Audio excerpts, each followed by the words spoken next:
सभी को बहुत बहुत धन्यवाद, क्योंकि हम लोग आगे बढ़ रहे हैं। हमारा जो फैमिली है वो ग्रो कर रहा है, धीरे धीरे सब्सक्राइबर्स का जो संख्या है वो बढ़ रहा है। और ऐसे ही कोऑपरेट करते जाओ और मेरे को एनकरेज करते जाओ। ओके, तो आज का जो लेक्चर है it's all about Coulomb's law of electrostatics. तो इलेक्ट्रोस्टैटिक्स में ना कूलम्स लॉ का बहुत ज़्यादा इंपॉर्टेंस है ना। जैसे कि हमारा न्यूटन्स लॉ ऑफ ग्रेविटेशन है ना, ग्रेविटेशन में न्यूटन्स लॉ का जो इंपॉर्टेंस है, तो वैसे ही कूलम्स लॉ ऑफ इलेक्ट्रोस्टैटिक्स है, उसको देखेंगे वो किसके बारे में है, क्या बताता है और उसका क्या मतलब कैरेक्टरिस्टिक्स है, वो सारा चीज़ डिस्कशन करने वाले हैं। बात है समझ में? तो let's begin our today's topic which is Coulomb's law of electrostatics. Is it clear?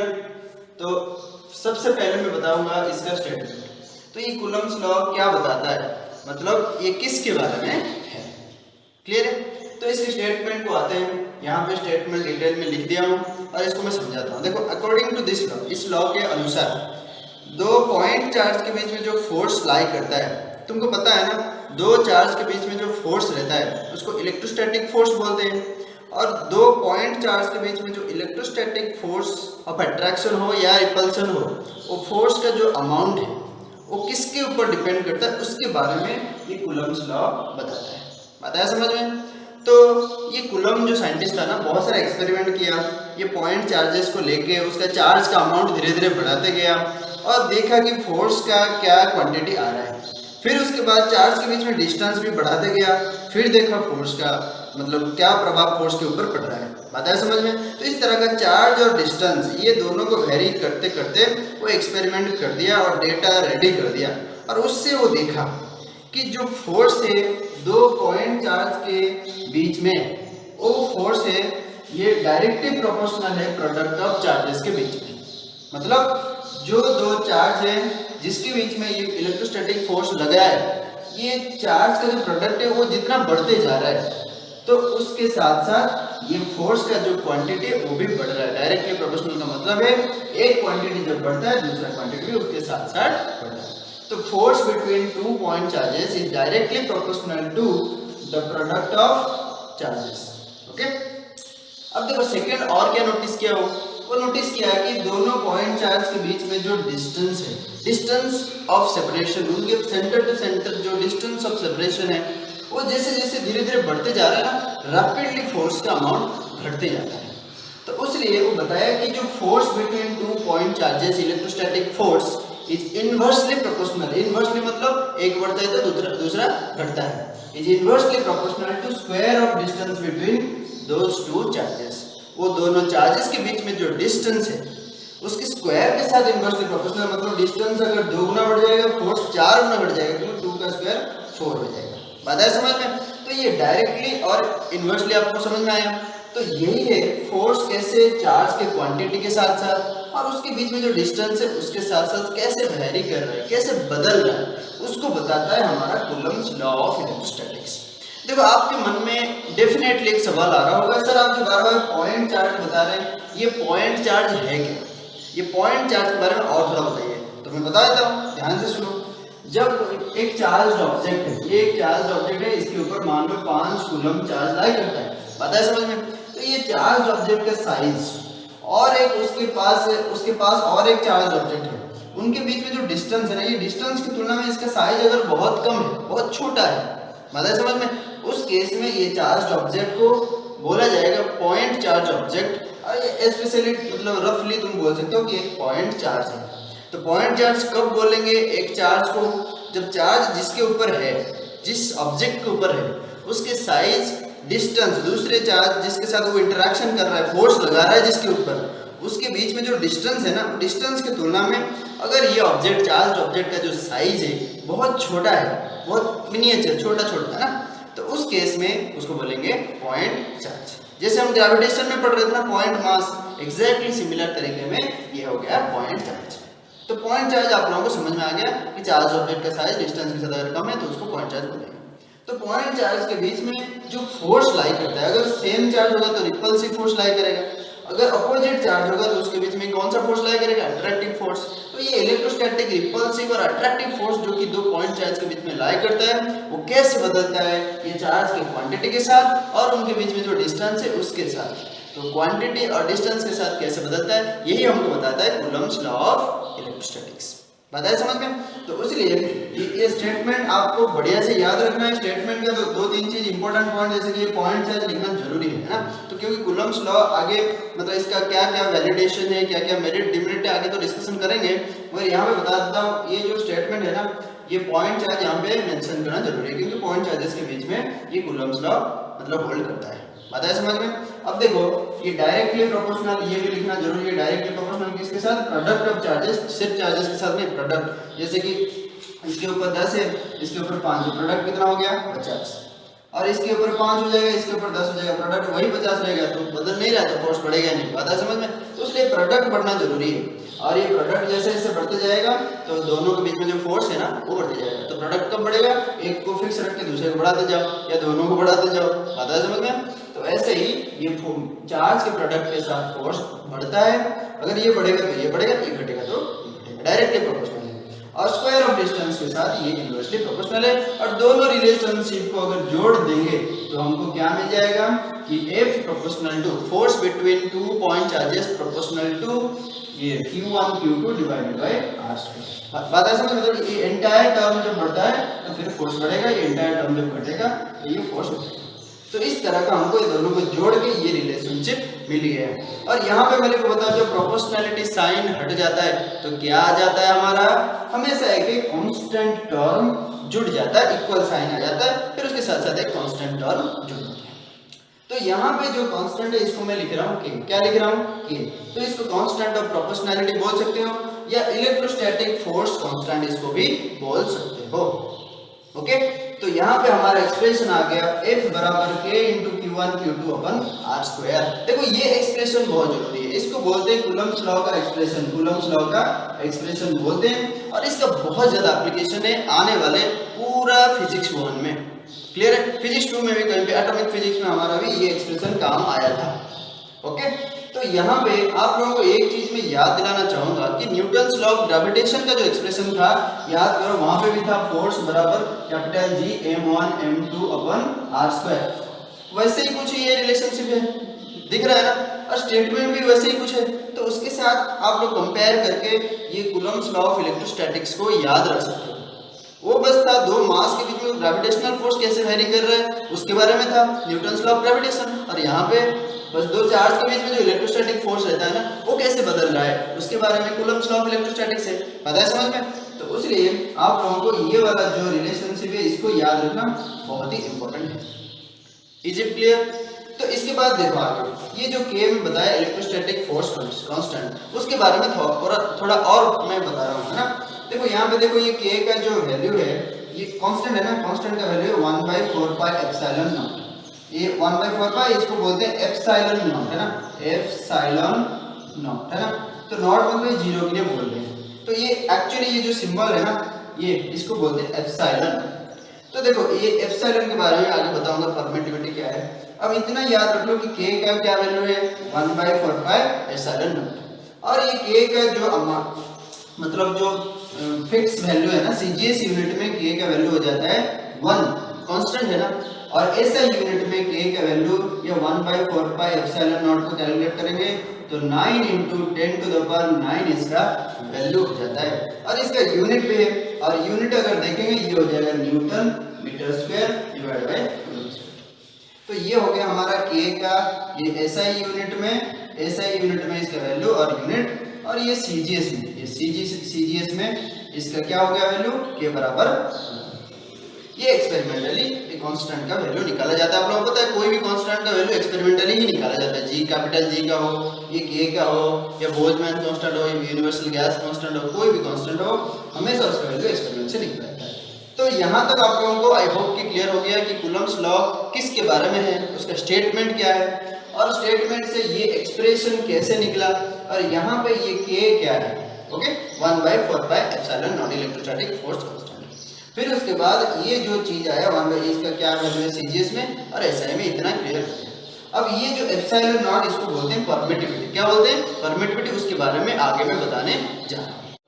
हम कूलम्स लॉ के बारे में पढ़ चुके हैं, तो अब पढ़ने वाले हैं हम ये कंसेप्ट ऑफ परमिटिविटी। तो तो अब मैं बताऊंगा क्लियरली आप लोगों को कि कैसे परमिटिविटी होता क्या है, परमिटिविटी कैसे अफेक्ट करता है कूलम्ब्स फोर्स को, पता है समझ में। और उससे पहले एक चीज़ बता देता हूँ, ध्यान से सुनो कि जो कूलम्ब्स फोर्स होता है ना, ये सिर्फ चार्ज और चार्जेस के बीच में जो डिस्टेंस होता है इसके ऊपर डिपेंड नहीं करता है, उसके अलावा भी जो मीडियम, जिस मीडियम में रखा गया है चार्जेस को, उसके ऊपर डिपेंड करता है। वो मीडियम का इलेक्ट्रिकल नेचर के ऊपर डिपेंड करता है, पता है समझ में। और एक मीडियम का जो इलेक्ट्रिकल नेचर है ना, उसको हम बताते हैं और हमको पता चलता है ये परमिटिविटी। ओके, तो उसलिए ये परमिटिविटी का जो कंसेप्ट है इसको समझना बहुत जरूरी है। इसको अगर नहीं समझोगे तो फिर आगे भी जाके कैपेसिटेंस जो पढ़ोगे उस समय भी नहीं समझ में आएगा। क्लियर है? तो आओ ये समझते हैं कंसेप्ट ऑफ परमिटिविटी है क्या। तो पहले मैं बता देता हूँ आप लोगों को कि ये इसका डेफिनेशन है क्या।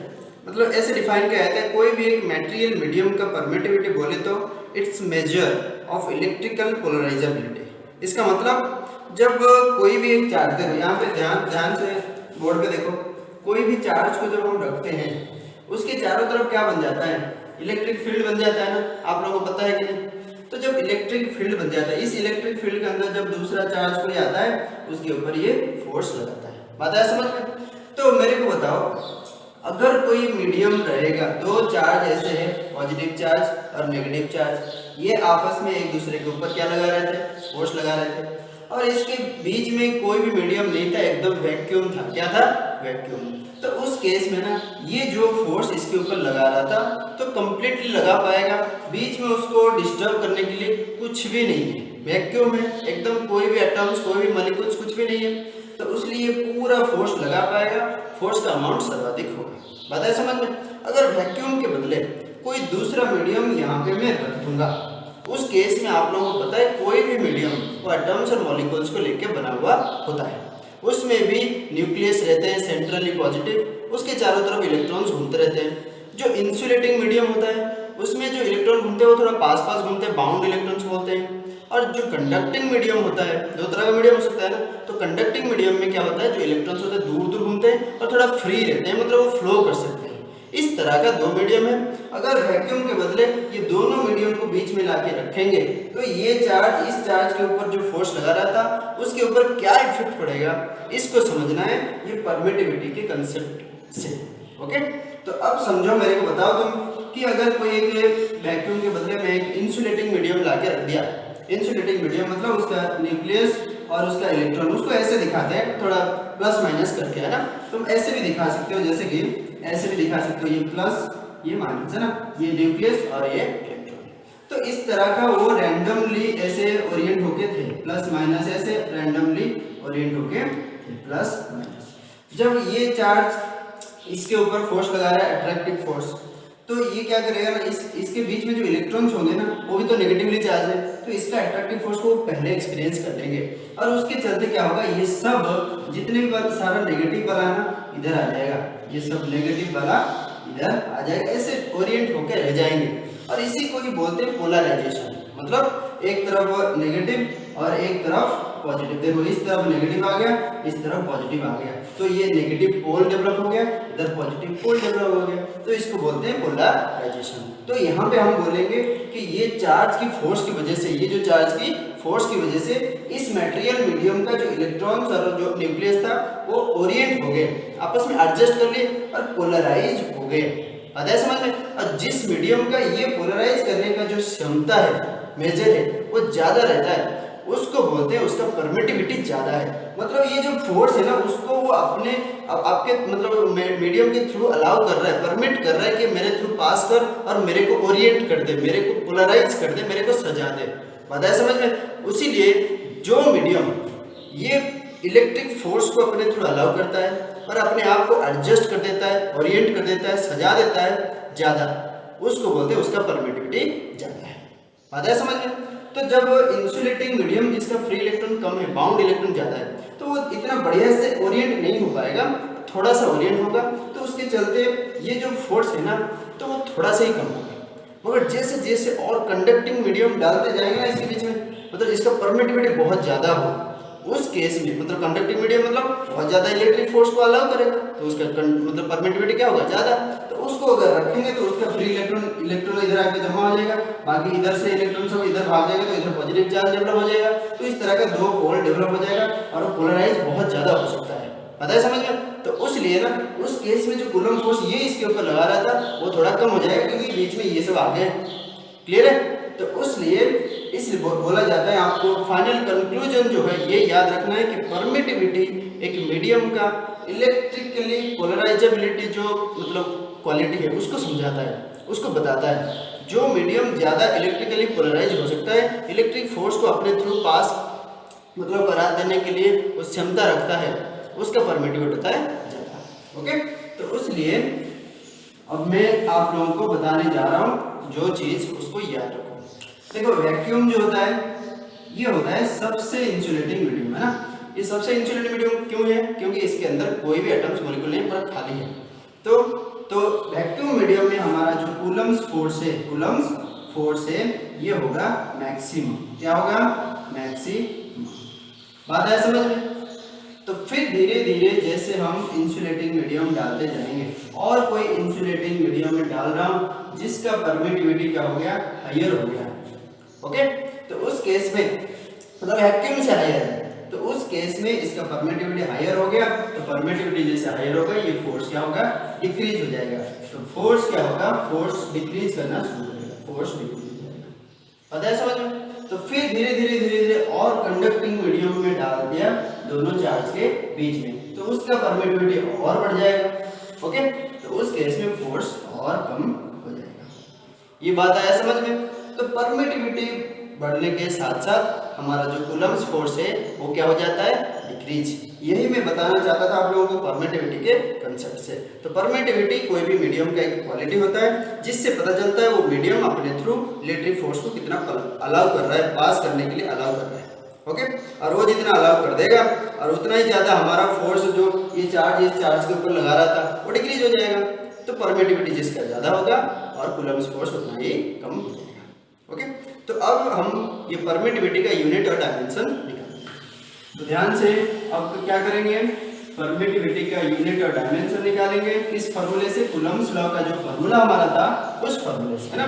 तो कूलम्ब्स लॉ का जो क्या हमारा फॉर्मूला था बताओ, units and dimension, unit and dimension of permittivity. देखो हमारे पास फॉर्मूला है F बराबर 1/4 pi epsilon naught Q1 Q2 अपन R। ये हमारा फॉर्मूला है। तो यहाँ से हमको इसका यूनिट और डायमेंशन निकालना है। मेरे को बताओ, इसको इस तरफ ले आऊंगा, F को इधर ले आऊंगा, तो ये एप्सिलॉन नॉट ये हो जाएगा 1/4 पाई, ये F हो जाएगा 4 पाई F Q1 Q2 अपन R। तो मेरे को इसका यूनिट निकालना है। तो क्या करूंगा मैं, ये तो 1/4 पाई ये तो कांस्टेंट है, तो फोर्स का यूनिट रखो, चार्ज का यूनिट रखो, डिस्टेंस का यूनिट रखो, तुमको इसका यूनिट मिल जाएगा। तो 1/4 पाई ये हो गया कूलम इनटू कूलम, दो बार हो गया कूलम स्क्वायर, यहाँ पे ये हो गया न्यूटन, ये हो गया मीटर स्क्वायर। आता है समझ में। तो ये इसका यूनिट क्या आ गया, coulomb square divide by newton into metre square. अब इसका डायमेंशन भी देख लेते हैं। मेरे को बताओ एप्सिलॉन नॉट का डायमेंशन क्या हो जाएगा। डायमेंशन के लिए हमको क्या करना है, चार्ज का यहाँ पे डायमेंशन रखना है, उसका स्क्वायर हो जाएगा। फोर्स का डायमेंशन रखना है और डिस्टेंस का डायमेंशन रखना है। चार्ज का डायमेंशन क्या होता है, Q बराबर होता है IT। तो यहाँ से हमारा चार्ज का जो डायमेंशन है ना वो मिल जाएगा हमको एम्पियर इनटू टाइम। तो यहाँ पे रखो एम्पियर इनटू टाइम, इसका क्या हो जाएगा स्क्वायर, क्योंकि इधर स्क्वायर है ना। तो फिर नीचे मेरे को बताओ फोर्स का डायमेंशन क्या है, ml/t-2। तो उसको इधर मास इनटू एक्सीलरेशन ml/t-2 हो गया फोर्स का डायमेंशन। और फिर यहाँ पे डिस्टेंस के लिए क्या रखेंगे, l रखेंगे ना। तो यहाँ पे मीटर स्क्वायर था तो l स्क्वायर हो जाएगा, तो यहाँ पे l स्क्वायर हो गया। तो इसको सिंपलीफाई कर दो, क्या मिल जाएगा, देखो यहाँ पे a square t square divided by m1 ये 2 हो जाएगा 3, तो t-2। तो फिर और सिंपलीफाई कर दो, ये हो गया a स्क्वायर, ये ऊपर चले जाएगा तो t4 हो जाएगा, ये l-3 हो जाएगा और m-1 हो जाएगा। तो इस तरह का हमारा डायमेंशन हमको मिल गया, किसका, ये परमिटिविटी। तो यूनिट और डायमेंशन समझ में आ गया। ये बेसिक मेथड जो 11th में पढ़ा था ना यूनिट डायमेंशन निकालने का, उस मेथड से ही हमेशा निकलेगा। और फंडामेंटल क्वांटिटीज में लाना मतलब जरूरी है, तभी जाके डायमेंशन निकल पाएगा। यहाँ पे चार्ज फंडामेंटल क्वांटिटी नहीं था तो इसलिए एम्पियर करंट वाला उसको लगे, है ना। तो अब हम नेक्स्ट हम लास्ट टॉपिक है जिसके साथ साथ इस वीडियो को खत्म करेंगे, वो है हमारा डाई इलेक्ट्रिक कांस्टेंट या रिलेटिव परमिटिविटी क्या है उसको समझना है। परमिटिविटी का आइडिया आ गया, अब रिलेटिव परमिटिविटी या डाई इलेक्ट्रिक कांस्टेंट क्या है उसको समझ लेते हैं। देखो ये भी बहुत ही इंपॉर्टेंट टॉपिक है, dielectric constant, dielectric constant और रिलेटिव परमिटिविटी, रिलेटिव परमिटिविटी, और इसको एप्सिलॉन आर सिंबल से शो करते हैं। जैसे कि हम लोग ऑप्टिक्स जब पढ़ रहे थे ना उस समय कोई भी एक मीडियम का जो ऑप्टिकल नेचर उसको बताने के लिए हम रिफ्रैक्टिव इंडेक्स का कंसेप्ट यूज किए थे।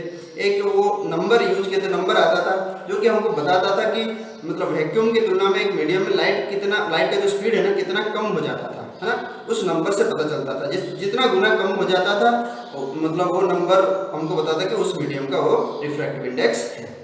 सिमिलर कंसेप्ट यहाँ पे है डाई इलेक्ट्रिक कांस्टेंट या रिलेटिव परमिटिविटी।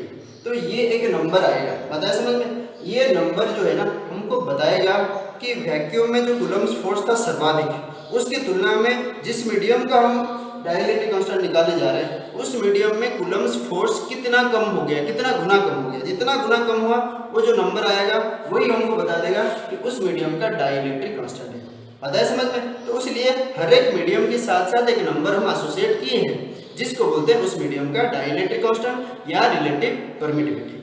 और उस नंबर को देख के ही हम बता सकते हैं उस मीडियम में हमारा फोर्स कितना गुना डिक्रीज हो जाने वाला है। क्लियर है? तो इसलिए हम इसको डिफाइन करेंगे क्या कि डाई इलेक्ट्रिक कांस्टेंट या रिलेटिव परमिटिविटी का जो डेफिनेशन है it is ratio between force in vacuum between two points वो तो रहेगा ही, है ना, and force in vacuum and force in that medium, तो इसको ऐसे लिख सकते हैं कि एप्सिलॉन आर रिलेटिव परमिटिविटी या dielectric constant equal to force in vacuum के लिए एफ नॉट यूज कर लेते हैं, फोर्स इन जिस मीडियम का रिलेटिव परमिटिविटी निकाल रहे हैं उसके लिए उस मीडियम के लिए एम यूज करें, F naught divide by F, पता है समझ में। तो ये हो गया हमारा बेसिक डेफिनेशन किसका, रिलेटिव परमिटिविटी या डाई इलेक्ट्रिक कांस्टेंट। तो मेरे को बताओ एफ नॉट के लिए फॉर्मूला क्या है, कूलम्ब्स लॉ से बताओ, 1/4 pi epsilon naught Q1 Q2 divide by r square. फिर नीचे यहाँ पे क्या हो जाएगा 1/4 पाई, ये तो वैक्यूम का परमिटिविटी एप्सिलॉन नॉट था, मगर हम जिस मीडियम का निकाल रहे हैं मतलब रिलेटिव परमिटिविटी उसका परमिटिविटी के लिए सिर्फ एप्सिलॉन यूज करेंगे, तो यहाँ पे 4 पाई एप्सिलॉन यूज कर देंगे। तो फिर यहाँ पे Q1 Q2 divide by r square, ये तो रहेगा, ये दोनों कट गया। और यहाँ पे मेरे को बताओ यहाँ पे ये 1/4 पाई कट जाएगा तो 1/एप्सिलॉन नॉट नीचे रहेगा 1/एप्सिलॉन, तो ये बेसिक ऊपर आ जाएगा, तो यहाँ पे epsilon divide by epsilon not. तो यहाँ पे हमको मिल गया कि देखो एप्सिलॉन आर जो होता है ये होता है एप्सिलॉन डिवाइड बाय एप्सिलॉन। तो यहाँ पे मेरे को बताओ ये एप्सिलॉन है क्या, ये है जिस मीडियम का हम रिलेटिव परमिटिविटी निकाल रहे हैं उसका एब्सोल्यूट परमिटिविटी, उसका क्या बोलते हैं इसको, एब्सोल्यूट परमिटिविटी। अब ये है वैक्यूम मीडियम का एब्सोल्यूट परमिटिविटी, तो उस मीडियम का absolute permittivity divided by vacuum medium का एब्सोल्यूट परमिटिविटी हमको दे देता है उस मीडियम का रिलेटिव परमिटिविटी या डाई इलेक्ट्रिक कांस्टेंट। ओके, तो डाई इलेक्ट्रिक कांस्टेंट का डेफिनेशन तुम इसको लिख सकते हो, इसको लिख सकते हो कि फोर्स का रेशियो उसको भी बोलते हैं और ये epsilon divide by epsilon not भी बोलते हैं। मतलब वैक्यूम की तुलना में ये एक मीडियम का परमिटिविटी क्या है उसी को ही बोलेंगे रिलेटिव परमिटिविटी। तो यहाँ से मेरे को बताओ ये कितना हो जाएगा, एप्सिलॉन हो जाएगा epsilon r into epsilon. Okay, तो ये समझ में आ गया। तो सिमिलरली इस फॉर्मूले से मेरे को बताओ ये तो कोई भी मीडियम के लिए हम निकाले हैं, अगर वैक्यूम मीडियम का मैं रिलेटिव परमिटिविटी निकालूंगा एप्सिलॉन आर निकालूंगा वो कितना हो जाएगा मेरे को बताओ। तो अगर वैक्यूम मीडियम के लिए हम निकालेंगे रिलेटिव परमिटिविटी, तो वैक्यूम के लिए रिलेटिव परमिटिविटी निकाल रहा हूँ फॉर वैक्यूम, देखो ये वैक्यूम के लिए निकाल रहा हूँ, तो यहाँ पे मेरे को बताओ ऊपर एप्सिलॉन नॉट भी लिखना पड़ेगा वैक्यूम के लिए, फिर नीचे तो ये रहेगा तो ये दोनों कट जाएगा, कितना हो जाएगा 1। तो इसलिए वैक्यूम मीडियम का जो रिलेटिव परमिटिविटी है वो है 1 और ये है सबसे मिनिमम वैल्यू रिलेटिव परमिटिविटी, ठीक है, या डाई इलेक्ट्रिक कांस्टेंट है। तो इसलिए ये इसका वैल्यू मिनिमम है, तो जो कूलम्ब्स फोर्स है वैक्यूम मीडियम में क्या हो जाएगा, मैक्सिमम। क्या हो जाएगा, मैक्सिमम। ये हमेशा याद रखना। और अगर प्योरली कंडक्टिंग मीडियम के लिए हम निकालेंगे, प्योरली कंडक्टिंग मीडियम के लिए रिलेटिव परमिटिविटी निकालेंगे, तो उसका क्या हो जाएगा, देखो प्योरली कंडक्टिंग मीडियम में बताया था कि फोर्स का जो अमाउंट है ना बहुत ही डिक्रीज होकर ऑलमोस्ट जीरो हो जाता है। ओके, तो हमारा जो एप्सिलॉन आर था ये F naught divide by F m, तो यहाँ पे ये अगर कंडक्टिंग मीडियम है तो यहाँ पे ये हो जाएगा ऑलमोस्ट जीरो। फोर्स डिक्रीज होकर क्या हो जाता है, जीरो। तो जब फोर्स कूलम्ब फोर्स जीरो हो जाता है तो इस केस में उसका रिलेटिव परमिटिविटी कितना आ जाएगा, इनफाइनाइट। तो ये इनफाइनाइट जो रिलेटिव परमिटिविटी का वैल्यू या डाई इलेक्ट्रिक कांस्टेंट का वैल्यू किसके लिए, कंडक्टिंग मीडियम के लिए या कोई भी कंडक्टर्स के लिए, मेटल्स के लिए, इसका वैल्यू है इनफाइनाइट। एग्जाम में भी पूछा जाता है, इसको याद रखना। और ये है मैक्सिमम वैल्यू किसका, ये मैक्सिमम वैल्यू है रिलेटिव परमिटिविटी। ओके, तो ये दोनों चीज आप लोग, आई होप कि आप लोगों को समझ में आ गया है।